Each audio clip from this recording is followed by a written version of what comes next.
Hello, and welcome to my presentation on the session dynamics of pair programming. My name is Franz Zieres, and this is joint work with Lutz Brechet. If you ask software developers why they pair program, many of the reasons have to do with knowledge and knowledge transfer. For instance, they want to combine their existing knowledge to come up with better designs or to avoid defects, or they want to learn from another, or they want to understand some nasty legacy part of their software a little bit better. In our research, we want to understand how industrial pair programming actually works. In particular, we want to understand how pair programmers deal with what they know and what they don't know, meaning what are the underlying mechanisms of knowledge transfer in pair programming. In the end, we want to advise practitioners how to pair program more effectively. To this end, we perform qualitative research following the grounded theory approach. We analyze industrial pair programming sessions of developers working on their everyday tasks. These recordings consist of a screencast, audio and webcam of the developers. We performed theoretical sampling, meaning there were multiple rounds of data collection in different companies.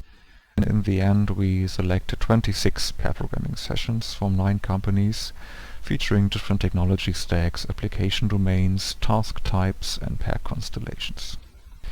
I will now going to explain what we did and what we learned along the way in our analysis. So when we first tried to make sense of our 26 programming pairs and tried to understand what their sessions were about, each session seemed pretty much unique.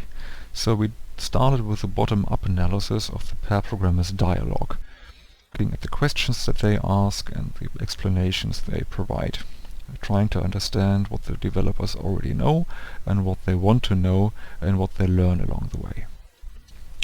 The first interesting group that stood out were pairs where one partner had already worked on the task. This partner has a more up-to-date mental model of the relevant classes, call hierarchies and so on. This is task-relevant knowledge which her partner lacks. We call this difference the primary gap. There are different ways how pairs can close the primary gap. For instance, the task expert, so to say, may walk her partner through the recent code changes. But let's look at the other group, where both developers have a similar level of understanding of their software system. These pairs have no primary gap. They have different starting conditions. Here, some pairs basically know everything there is to know, apart from a few minor details. Think of a debugging scenario where you basically already know where to look. Other developers have a basic understanding of the software system, but still need to piece together a few things. They may have worked in the module before, but it has been a few months. And then there's a third group of developers who basically sees the source code for the first time, or at least it feels to them as if it is the first time. Either way, we call this lack of shared knowledge the secondary gap. This is task-relevant system understanding which both partners lack. To close that gap, the pair programmers may need to read source code, look at documentation, do printf debugging and so on. And actually most of our pairs manage to bridge the secondary gap in acquiring the necessary system understanding, but not all of our pairs. So we looked a little closer what was happening here. This pair in particular was supposed to write a test case for some component, and they tried hours to figure out how to access the state of that component, but made no progress. We found they had problems understanding some fundamental concepts which go beyond their current software system, and we call this type of knowledge G-knowledge, which is task-relevant general software development knowledge.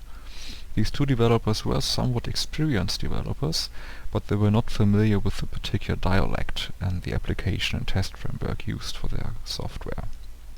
So these two types of knowledge were necessary for them to solve the task. So we started investigating the relationship between these two types of knowledge. For productive work, the pair programmers need to reach a good enough system understanding, but this is very hard if a lot of G knowledge is lacking, for instance if they do not know the test framework at all. There is simply no floating device for them to carry them upward to high system understanding. On the other hand, if only small portions of G knowledge are lacking, for instance, you do not know every last feature of the test framework, the pair will probably be fine with it. They just work with the tools they know and understand and be fine with it. But what about relative difference in G knowledge? Some pairs have a pair member who knows more about design patterns, for instance.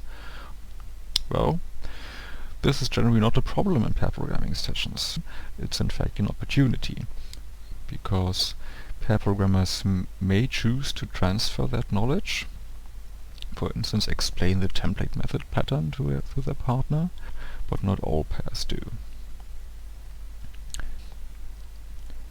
So when we zoom out again and consider all our 26 pair programming sessions, we see there's an overall session dynamic that drives all these sessions in some way. First, all the pairs address their primary gap. If there's a task expert, he or she explains to a partner what she already did. Next comes the secondary gap, where both partners acquire system understanding together. And only then, only after primary and secondary gap have been closed, pair programmers start to transfer G knowledge and to seize the G opportunity. So, to summarize, what drives forward a pair programming session is mostly a lack of system understanding, either in the form of a primary gap between the two developers, or a secondary gap, which is knowledge which they both lack. And it's not so important whether they have differences in general programming experience. After all, what matters is task-relevant knowledge, the particular knowledge that is relevant for working on their task. If there are different tasks, there are different knowledge needs and different session dynamics. I would like to point out a particular constellation which we call the complementary gaps constellation, where one partner has an advantage on the S dimension, knows more about the system, and the other partner knows more about general software development. In such a constellation, both partners can benefit from each other. They can both learn and teach something, first addressing the primary gap and then the G opportunity. Thank you very much for your attention. You'll find more details about all the different pair constellations and examples in our paper.